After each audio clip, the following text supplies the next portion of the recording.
Pirated SPG. Striktong patnubay at gabay ng magulang ang kailangan. Maaaring may masiselang tema, lengguwahe, karahasan, sexual, horror o droga na hindi angkop sa mga bata.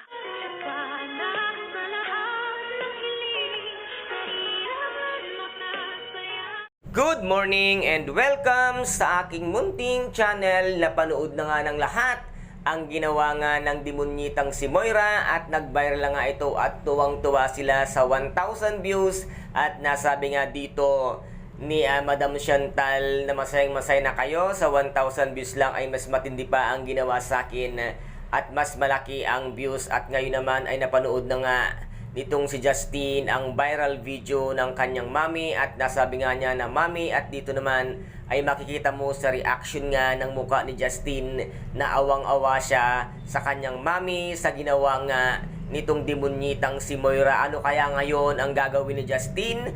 Tuluyan niya na kayang ibunyag ang katotohanan, Justin?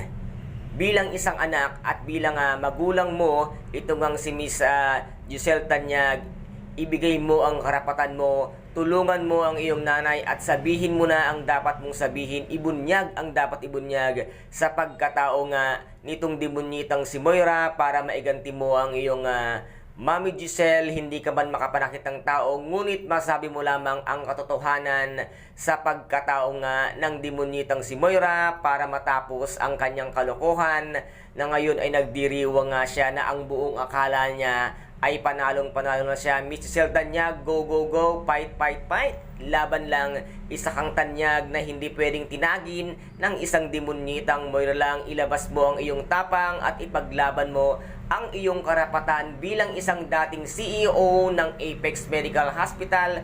Huwag mong hayaang magtagumpay ang isang demonyitang Moira. Lumaban ka para sa iyong pamilya at para sa iyong karapatan bilang isang Miss Giselle Tanyag na kilalang kilala bilang isang sikat na negosyante at sana ipagpatuloy mo ang laban niyan dahil marami ang nagmamahal sa iyo. Nandyan pa ang anak mong si Justin na patawarin mo na rin para maging magkakampi na kayong dalawa. At dito sa laban na ito, si Justin ang iyong kailangan, si Justin ang iyong magiging solusyon para matalo ang isang demonyitang si Moira. Kaya guys, ito po ang ating pakaabangan kung paano ipagtatanggol ni Justin ang kanyang Mami Giselle laban sa demonyitang Moira at sa kanyang pamilya. At ano kaya ngayon ang gagawin ng kanilang pamilya once na ibulgar ni Justin ang katotohanan sa pagkatao ng demonyitang si Moira. Kaya guys, ito po ang ating pakaabangan dito nga sa Abot Kamay na Pangarap na kung saan ay napaka-intense at kapanapanabik ng bawat eksena. At kung nagustuhan po ninyo ang aking videos for today, paki-subscribe na lamang po ng aking channel, paki-like and share para maging update kayo sa lahat ng gagawin kong videos. Maraming salamat po. Ingat, God bless and bye-bye!